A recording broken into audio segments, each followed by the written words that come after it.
Good morning student. जो last lecture था उसमें हमने डिस्कस किया था कि सेल की जो डिस्कवरी है वो कैसे हुई, क्या सेल के रिलेटेड जो एस्पेक्ट्स है, जो थ्योरीज हैं वो हमें स्टडी की जाए। सेल थ्योरी, उसके अंदर पोस्टुलेट क्या थे कि older cells come from the new cells come from older ones, की जो पहले से प्रेजेंट सेल्स होती हैं वही न्यू सेल्स को डेवलप करती हैं। जो ऑल बॉडी है वो या तो सेल से बनी होती है या सेल के प्रोडक्ट से बनी होती है। Now we are going to overview cell, कि एक सेल एक्चुअली दिखती कैसी है, उसके अंदर क्या डिफरेंस है according to shape, size, length, क्योंकि सभी सेल्स सेम तो होती नहीं है। कुछ के अंदर नंबरिंग जैसे यूनिसेलुलर, मल्टी सेलुलर हैं, इस तरह का होगा। सो नेक्स्ट इसमें number, size and shape of cell, how is cell looks, कि सेल लुक दिखती कैसी है, how the numbers are cells present and what is the shape of a cell. तो फर्स्ट जो पॉइंट क्राइटेरिया हम यहाँ कर रहे हैं, नंबर ऑफ सेल्स। अब देखो नंबर ऑफ सेल्स, या तो सेल सिंगल प्रेजेंट होगी या सिंगल से ज़्यादा। अगर सिंगल प्रेजेंट है तो वी आर सेइंग यूनिसेलुलर, कि हम उनको यूनिसेलुलर कहेंगे। जैसे इसमें एग्जांपल दिया हुआ है बैक्टीरिया, यीस्ट, क्लैमिडोमोनास, डायटम्स, कोस्मेरियम, ये सारे क्या हैं, प्लांट और एनिमल्स के एग्जाम्पल हैं। तो क्या हैं, unicellular which possess single body. If you generally count human body is built of about 1 trillion cells, it's a idea that a human body contains nearly 1 trillion cells, कि 1 trillion sales present होती हैं।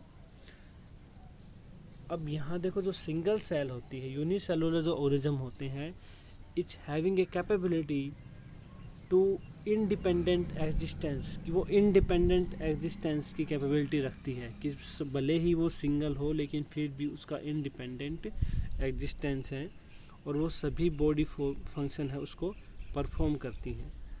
अब जैसे इसमें example है, in green alga Pandorina the coenobium is having a fix number of cells. वहाँ coenobium बनेगा, एक ग्रुप बनेगा that's having fix number of cells, या तो वहाँ 8 होंगी, 16 होंगी या 32, इनमें से कोई एक नंबर प्रेजेंट होगा, इससे ज़्यादा नहीं होगा।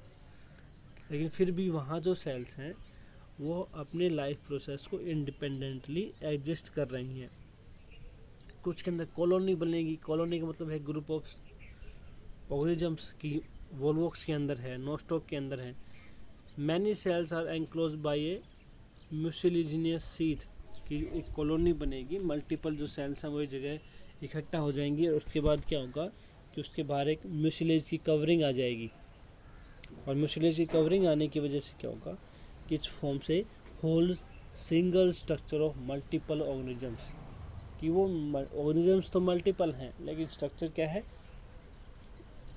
सिंगल। नेक्स्ट है organisms which having more than 1 cell, जिनके पास एक से ज़्यादा सेल होती है या 2 से ज़्यादा सेल्स होती हैं, they are known as multicellular organisms. Multicellular means multiple cells, a organism having multiple sales.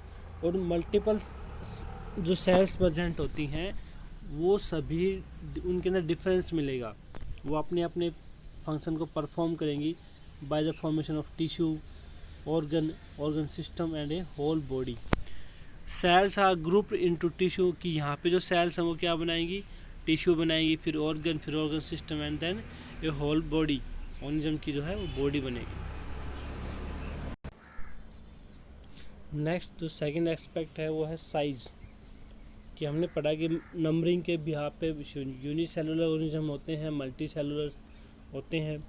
Next इसमें साइज ऑफ सेल, कि एक सेल का साइज है वो भी फिक्स नहीं है, ये एक क्राइटेरिया है, उसके मिडल में बीच में रेंजेस करता है, लाइक 0.2 म्यूमीटर टू 20 म्यूमीटर, कि 0.2 से लेकर 20 म्यूमीटर। म्यूमीटर का मतलब होता है 1 मीटर जो होता है उसका जो पार्ट आएगा 10⁻⁻6।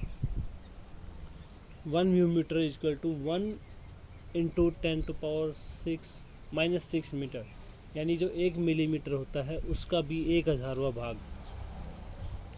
अगर हम 1 मिलीमीटर, देखो हमारे पास जो स्केल होता है उसके अंदर वो लगभग 50 सेंटीमीटर का मिलेगा आपका या 30 का। तो उसके अंदर तो 1 mm लेंथ दी हुई है, उसका भी 1,000वां भाग जो है वो 1 म्यूमीटर होता है। तो उसके अकॉर्डिंग जो सेल हैं वो डिफरेंट काइंड के साइजेस की होती हैं। सबसे छोटी सेल जो होती है that's PPLO, poly pneumonia like organisms. Poly pneumonia जो वायरस होता है उसके लाइक जो ऑर्गेनिजम्स होते हैं उसका साइज होता है 0.1 म्यूमीटर। और बैक्टीरिया के अंदर है, बैक्टीरिया जो यूनिसेलुलर होते हैं उनका साइज एनिमल सेल से 10 टाइम्स स्मॉलर होता है। यानी जो बैक्टीरिया सेल्स होती हैं वो नॉर्मल एनिमल सेल से छोटी होती हैं। इकोलाई की जो शेप होगी वो रोड लाइक शेप होती है, उसकी जो साइज है वो 1.2 माइक्रोन लॉन्ग तक लेंथ हो सकती है। प्रोटोजोआ जो हैं वो 220 to 760 म्यूमीटर, लेकिन जो जनरल साइज रहेगा वो 0.2 to 20 म्यूमीटर रहेगा। अब देखो प्लांट सेल्स जो होती हैं वो एनिमल सेल से लार्ज होती हैं because they have a large vacuoles, उनके अंदर लार्ज वैक्यूल्स प्रेजेंट होते हैं, उनको फूड स्टोर करने की कैपेबिलिटी ज़्यादा होती है, इस वजह से उनका जो साइज है वो भी लार्जर होता है। नेक्स्ट देखो इसमें कि जनरली एनिमल रेंज करेगी वो 10 to 30 म्यूमीटर, प्लांट की करेगी वो 10 to 100 म्यूमीटर। देखो कितना लार्ज डिफरेंस है यहाँ। वो इसी वजह से क्योंकि प्लांट सेल के अंदर क्या होता है कि जो वैक्यूल्स हैं वो प्रेजेंट होते हैं, उनको फूड प्रोड्यूस करके स्टोर करना होता है, इस वजह से लार्ज साइज होता है। एक्सेप्शन है यहाँ सिर्फ एक सिंगल एक्सेप्शन है, द एग ऑफ ऑस्ट्रिच। अब जो एग ऑफ ऑस्ट्रिच है उसकी लेंथ जो है वो म्यूमीटर में नहीं होती, इट्स इन मिलीमीटर। की जो लेंथ होती है एग सेल उसकी लेंथ mm में काउंट होती है। अगर मान लो 1 mm भी है तो भी इट्स काफ़ी हाई है, लेकिन यहाँ लेंथ जो होती है नियरली 75 mm लॉन्ग। जो ऑस्ट्रिच जो होता है, स्तुरमुर्ग जो होता है, उसका जो अंडा होता है वो सबसे बड़ी कोशिका होती है सिंगल सेल, क्योंकि जो उसको एग जो होता है वो भी क्या होता है सिंगल सेल होता है। जैसे इसमें है ग्रीन एल्गा का एग्जांपल है Acetabularia, it is unicellular green alga is about 10 centimetre in length. ये सारे एक्सेप्शन हैं जो हम पढ़ रहे हैं ना, ये वाले ये एक्सेप्शन है। Bast fibre phloem of some plants ramie about 50 to 55 centimetre longs, कि उसका जो बास्ट फाइबर है रेमी फ्लोएम फाइबर, फ्लोएम जो होता है उसको बास्ट फाइबर बोलते हैं, उसकी लेंथ 50 सेंटीमीटर तक हो सकती है। जो स्तुरमुर्ग का अंडा है उसकी लेंथ जो है वो 75 mm तक लॉन्ग है। तो ये सब एक्सेप्शंस हैं। नॉर्मली रेंजेस हम पहले ही बता चुके हैं 0.2 to 20 म्यूमीटर। ऐसे ही एनिमल के अंदर जो होगा 10 to 30 एंड 50 to 55 सेंटीमीटर। अगर हम लेंथ की बात करते हैं न्यूरॉन्स की लेंथ भी काफ़ी ज़्यादा, सबसे ज़्यादा जिराफ के अंदर होती है मोर देन 1 मीटर, और ह्यूमन न्यूरॉन्स की जो लेंथ होती है वो नियरली 90 सेंटीमीटर होती है। तो वो भी एक्सेप्शन है, कितनी ज़्यादा लेंथ होती है उनकी।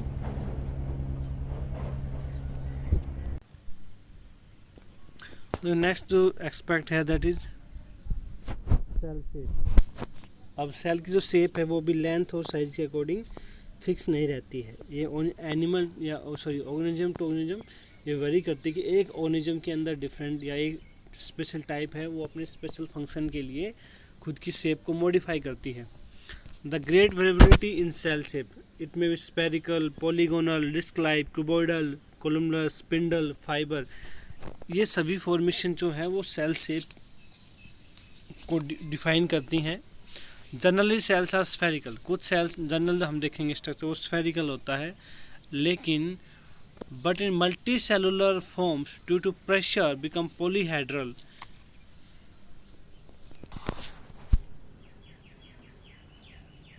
कि जो मल्टी सेलुलर ऑर्गेनिजम्स होते हैं उनके अंदर स्पेशल फंक्शन को परफॉर्म करने के लिए सेल्स जो हैं वो अपने स्ट्रक्चर को चेंज करती हैं।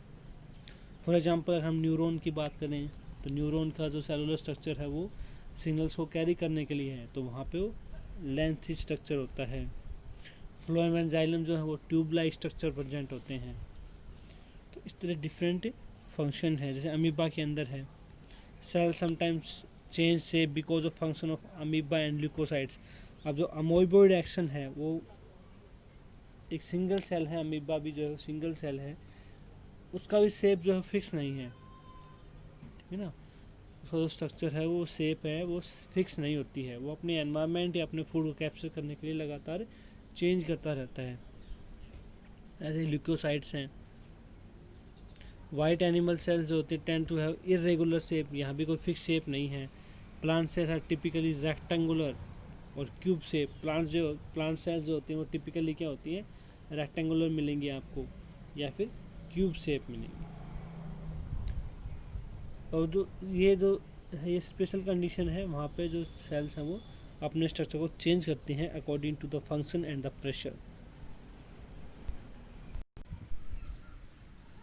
तो यहाँ मल्टीपल सेल्स का एग्जांपल है हमारे पास, जिसमें मल्टीपल शेप्स हैं। जैसे क्लेमिडोपिनुलेरिया के अंदर लॉन्गिट्यूडनल शेप है। एसिबुटेरिया के अंदर जो बेस है वो लॉन्गिट्यूडनल है and uppermost part is circular. Onion peel cells longitudinal boxy type structure. Here amoeboid neurons, the nerve cell, muscle cells, taper at the end की जो end है वो tapers हैं, बीच से swollen है। epithelial cells column like structure है, spherical structures है।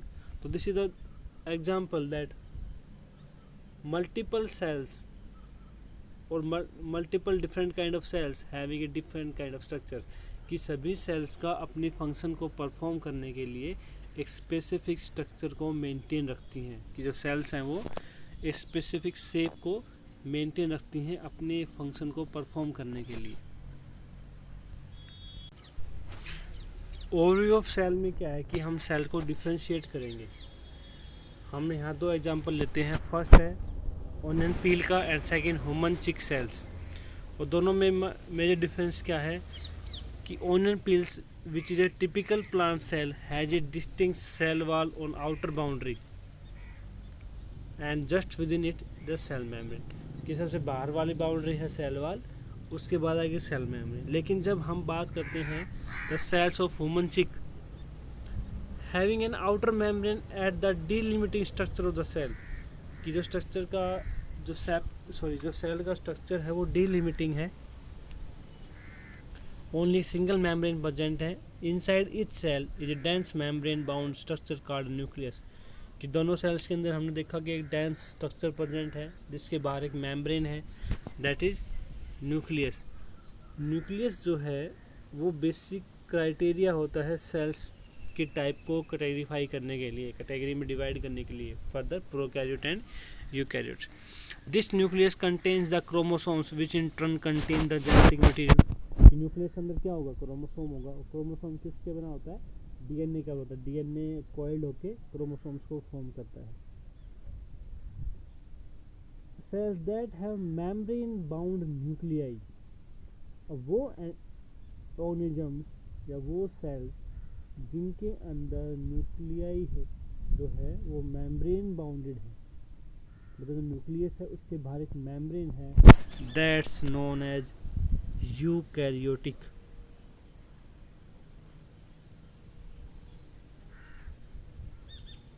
वो यूकैरियोटिक, यू मतलब होता है after karyotic, after the nucleus formation, means जब एक न्यूक्लियर फॉर्म हो जाती है इसका मतलब सेल होगी विद द न्यूक्लियस, सो हम कहेंगे यूकैरियोटिक।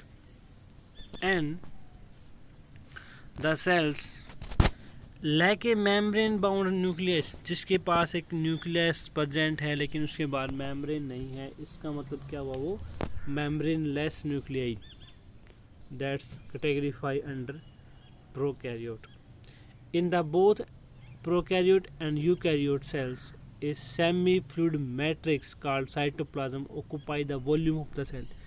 सेल जो हो वो प्रोकैरियोट हो या यूकैरियोट हो, डिफरेंस सिर्फ मिलेगा मेम्ब्रेन बाउंडेड ऑर्गेनेलीज के अंदर, कि कौन सी ऑर्गेनेली मेम्ब्रेन से अगर वो बाउंडेड है तो वो यूकैरियोट है, अगर मेम्ब्रेन से बाउंड नहीं है तो वो प्रोकैरियोट है। और दोनों के अंदर जो सेल मेम्ब्रेन है उसके अंदर क्या प्रेजेंट होगा, साइटोप्लाज्म।